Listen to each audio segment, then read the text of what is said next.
సూర్యవంశ చేత ఈ భూలోకం పైన పుట్టి 18,000 శ్లోకముల చేత 12 స్కందాలుగా సంస్కృతమైన భాగవతాన్ని రచించి తన కుమారుడైనటువంటి శుభయోగితుడికి ఉపదేశం చేశాడు. శుకుడు 7 రోజులలో ప్రాణం పోతున్నదని తెలిసినటువంటి పరీక్షిత్ మహారాజు ఈ భాగవతాన్ని తెలియజేశాడు. పరీక్షిత్ మహారాజు చెప్పేటప్పుడు అనేక మంది గొప్పవాళ్ళు వింటే దానిలో సూతుడు కూడా విన్నాడు. సూత మహర్షి నైమిషారణ్య క్షేత్రానికి వెళ్ళగా అక్కడ శౌనకాది మహాములందరూ దివ్యమైనటువంటి దీర్ఘ సత్రయాగాన్ని చేస్తూ ఉన్నారు. ఆ సత్రయాగం సందర్భంగా ఎప్పుడైతే సూతుడు అక్కడికి చేరాడో, మహానుభావ ఏదైనా పురాణ విషయాన్ని తెలియజేయండి అని అడిగితే శుకుని ముఖదమైనటువంటి భాగవతాన్ని వాళ్ళందరికీ తెలియజేస్తున్నటువంటి విధానాన్ని మనమందరం కూడా వింటూ ఉన్నాం. మన అందరి భాగ్యము పండి ఈ సంస్కృతంలో ఉన్నటువంటి భాగవతాన్ని అర్థమైన తెలుగులో ఏమాత్రము వ్యాస భాగవతానికి తీసుకోకుండా పోతన మాత్రము తెలుగులో రచించాడు. ఆ తెలుగు భాగవతాన్ని మనం ప్రవచన రూపంలో అందరం కూడా వింటూ ఉన్నాం. సంస్కృత శ్లోకములు 18,000 నిరాటంకంగా ఈ 7 రోజులు కిరణ్ గారు పారాయణ చేస్తూ ఉన్నారు. స్వామి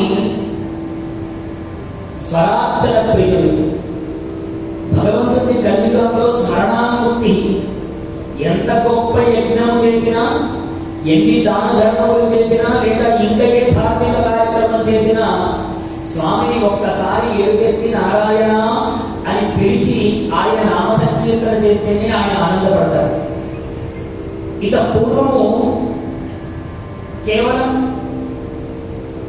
మన ఉత్తర భారతదేశం వాళ్ళు ఎవరైతే మహానుభావులు భాగవతాన్ని చెప్పేవాళ్ళు ఉండేవారో మీ అందరూ టీవీలో చూస్తూ ఉంటారు. హిందీలో భాగవతం చెప్పేవారు. వాళ్ళు మాత్రమే వాళ్ళ వెంట సంగీత సేవలో కొంతమందిని ఉంచుకునేవారు. విద్వాంసులు ఉండి ప్రతి ఘట్టములకు సంబంధించినటువంటి ఆ వాద్య సహకారం కానీ స్వరార్చన కానీ జరిగేది. మన ప్రాంతంలో నిజంగా భగవంతుడు మనిషిని ఎలా కలుగుతాడు అంటే, ఇక్కడికి వచ్చిన మీ అందరూ ఇవాళ నన్ను చూడగలుగుతున్నారు అంటే, నేను మీ అందరినీ చూడగలుగుతున్నాను అంటే, ఎన్నో జన్మలలో ఏదో ఒక సంబంధం మన అందరికీ ఉంటేనే మనం మనిషిగా కలుస్తాం.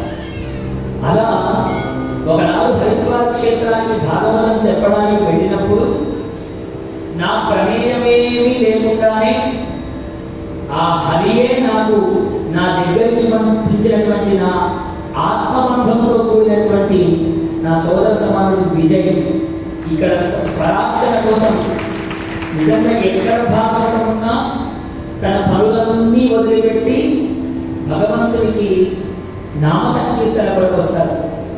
అలాగే మా రాజన్న కూడా 2 భాగవతాలకి ఆయన పనులన్నీ వదిలిపెట్టి సేవలో వచ్చాడు. మా రాజన్న ఆయన అనేక పనులలో కార్యాలలో బిజీ అయినా ఇప్పటికీ నా చెవున ఒక మాట వేసి పెట్టాడు, మీరు భాగవతానికి ఎక్కడికి వెళ్ళినా ముందు నాకు ఒక ఫోన్ అయితే చేయండి గురువు గారు, వీలైతే తప్పకుండా వస్తాను సేవకి అని. ఇప్పుడు మా రాజన్న స్థానాన్ని ఆ వెనకాలే తెల్ల బట్టలు వేసుకొని నాకేమీ తెలియదు అన్నట్టుగా వేళల్లో అనేక మ్యాజిక్లు మనకు చూపిస్తూ ఉన్నాడు. ఆయన వాయిస్తూ ఉంటే నిజంగా మీకు ఒకనాడు మా విజయ్కి శ్రీ సీనన్నది ఇద్దరిది జుగల్బందీ చూపిస్తాను. ఆయన ఇక్కడ కీబోర్డ్తో ఆయన తబలతో ఎంత అద్భుతంగా ఉంటుందో. కాబట్టి ఇద్దరు విద్వాంసులే. వీళ్ళు నాకు ఆ శ్రీమన్నారాయణే అందించినటువంటి వరంగా నేను భావిస్తూ ఉన్నాను. కాబట్టి భగవంతుని యొక్క నామ సంకీర్తనయే కలియుగంలో మన అందరినీ ముక్తి వైపు నడిపిస్తుందని తెలియజేస్తూ జయ గోపాల కృష్ణ భగవానికి. పోతనామాత్యుడు తెలుగులో ఈ భాగవతాన్ని రచిస్తూ తాను ఎందుకోసం ఈ భాగవతాన్ని రచిస్తున్నానో తన మొట్టమొదటి శ్లోకంలోనే మన అందరికీ సంకల్ప రూపంలో తెలియజేశాడు. కాబట్టి మనమందరం కూడా బోధన చేసినటువంటి ఆ సంకల్పాన్ని తప్పనిసరిగా గుర్తు చేసుకుని మనం భాగవతంలోకి ప్రవేశిద్దాం. శ్రీ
చరణాలకు చేరడం వరకు మాత్రమే నేను వింటున్నానయ్యా అన్న సంకల్పం మనదైతే తప్పకుండా మనం అందరం కూడా విన్న భాగవతం యొక్క మత్తులు గమ్మత్తులు మనం పొందగలుగుతాం.